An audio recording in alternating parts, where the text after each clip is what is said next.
আসসালামু আলাইকুম দর্শক। অদ্ভুত সব কাণ্ড কারখানা চলছে। যেমন স্বরাষ্ট্র উপদেষ্টা এখন বলছেন যে নুসরাত ফারিয়া প্রসঙ্গে যে যেতে দিলে তো বলতেন, ছেড়ে দিলাম কেন। মানে ওই আব্দুল হামিদের ঘটনাকে কেন্দ্র করে এখন গণহারে সবাইকে আটক শুরু করছে। এখন হত্যা চেষ্টা মামলা নেই কার, বহু, এবং সরকারই বলছে যে এইগুলি হলো মামলা বাণিজ্য, এগুলি কোনো বেজ নেই, এবং তদন্ত করার পর একেবারে সঠিকভাবে যুক্ত থাকার বিষয়টা একেবারে যখন নাকি আমলে নেওয়া হবে বা পুলিশ নিশ্চিত হবে তখন আটক করা হবে। তাছাড়া এইরকম ওই গণহারে যে 100-200 করে আসামি করা হয়েছে তাদেরকে অ্যারেস্ট করা হবে না, এটা সরকারের অবস্থান। পুলিশের আইজি বলছে, আইন উপদেষ্টা বলছে, স্বরাষ্ট্র উপদেষ্টা বলছে, একাধিকবার উচ্চারিত হয়েছে, এটা ওপেন সিক্রেট। সেই অবস্থায় নুসরাত ফারিয়াকে আটক করা, এটা খুবই একটা যে বিব্রতকর পরিস্থিতি।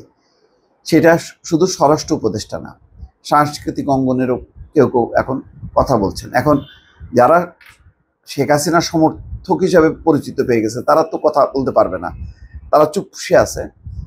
আজমিরি হক বাঁধন, তিনি তো খুবই উচ্চকিত ছিলেন এই আন্দোলনে, হাসিনা পতনে আন্দোলনে, ছাত্রদের সঙ্গে একাত্ম হয়ে রাজপথে নানা রকম অনুষ্ঠান করেছেন, নানা রকম কর্মসূচিতে যোগ দিয়েছেন। তিনিও বলছেন যে কাজটা ঠিক না। এমনকি হাসনাত আবদুল্লাহ, তিনিও এটাকে সঠিক নয় বলে মনে করছেন, তার মন্তব্যটাও গুরুত্বপূর্ণ। আর স্বরাষ্ট্র উপদেষ্টা জাহাঙ্গীর আলম চৌধুরী, তিনিও যে বিব্রত এতে তার বক্তব্যে বোঝা যায়।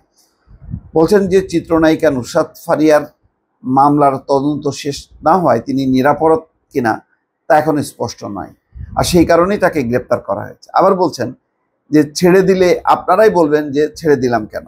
তার মানে বোঝা যাচ্ছে যে মানে এখন যাতে কোনো রকমভাবে স্বরাষ্ট্র মন্ত্রণালয় বা পুলিশের উপরে যাতে দোষ চাপানো না হয়, এই কারণে তারা মানে অ্যাকশন দেখাচ্ছে। তো সেই অ্যাকশন সম্পর্কে কি বলতেছে হাসনাত আবদুল্লাহ, তার বক্তব্যটা খুব গুরুত্বপূর্ণ। তিনি লিখছেন যে তার এক পোস্টে, সরাসরি হত্যাকাণ্ডে জড়িত খুনিকে দেশ থেকে নিরাপদে বেরিয়ে যাওয়ার সুযোগ দেওয়া হয়। শিরিন শারমিনকে রাষ্ট্রীয় তত্ত্বাবধানে বাসায় গিয়ে পাসপোর্ট করে দেওয়া হয়।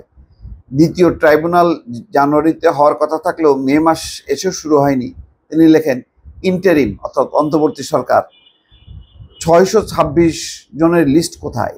626 জনকে নিরাপদে বের করে দিয়ে এখন নুসরাত ফারিয়াকে হত্যা মামলায় গ্রেপ্তার করে বোঝাতে চাচ্ছেন আপনারা খুব বিচার করছেন। এগুলো বিচার নয়, এগুলো হাসিনা স্টাইলে মনোযোগ ডাইভার্সন, অর্থাৎ মানে একটা অন্যদিকে মনোযোগ দেয়া, আসল কাজ বাদ দিয়ে অন্যদিকে মনোযোগ দেওয়ানোর জন্য এই ধরনের একটা কর্মকাণ্ড। তো যাই, এটা এক ধরনের বোঝা যায় একটা প্রতিবাদ। আর অন্যদিকে দেখলাম যে আজমির হক বাঁধন, যিনি খুবই ছিলেন, তিনি একটা দিচ্ছেন, বলছেন যে কি লজ্জা, এই মেয়েটির কোনো দোষ নেই, সে মোটেই দোষী নয়।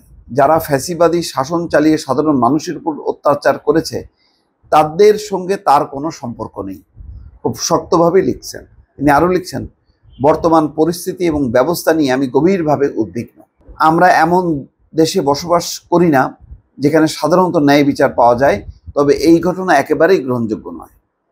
এটা একটা ব্যাকফায়ার হয়েছে, এটা উচিত না, এই ধরনের অস্থিরতা তৈরি করবে, এবং যারা ন্যূনতমভাবে ভিন্ন মতের মানুষ হবে, যারা অপরাধ করেনি, যেটা বিএনপিও বলছে না যে যারা কোনো অপরাধ করেনি কিন্তু আওয়ামী লীগের সাথে এক সংশ্লিষ্টতা আছে, তারা বিএনপিতে যোগ দিতে পারে। তাহলে এখন নুসরাত ফারিয়া, তিশা, অপু বিশ্বাস, এরা কি করবে? এরা কোনো না কোনোভাবে মানে কেউ মানে চরিত্রে অভিনয় করছে, কেউ তাদের সঙ্গে ওঠা বসা করছে, স্লোগান দিছে, কর্মসূচি করছে, কিন্তু ব্যক্তিগতভাবে তো তারা কোনো অপরাধ সংগঠিত করেনি, হত্যা, গুম, খুন, টাকা পাচার। তাহলে কি সেখানে এই ধরনের পদক্ষেপ নেওয়া উচিত? এটা একটা সরকারের জন্য খুবই বিব্রতকর পরিস্থিতি, এটা আরও সচেতন হওয়া উচিত ছিল। দর্শক ভালো থাকবেন, আল্লাহ হাফেজ।